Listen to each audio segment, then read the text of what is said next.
আমাদের দোকানে রুটি পেলে অন্য খরিদ্দার অন্য কোনো দোকানে যেত না।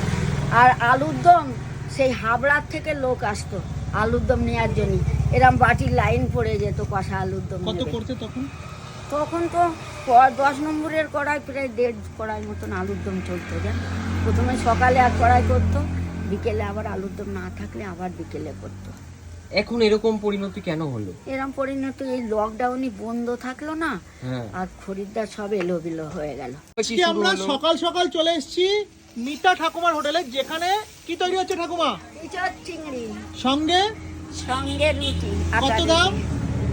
এখন আপাতত 15 টাকা নিচ্ছে একটা মাত্র রুটি 15 টাকা। আর ইচড় চিংড়ি। ইচড় চিংড়ি এবং রুটি মাত্র 15 টাকা। আর কি কি পাওয়া যাচ্ছে?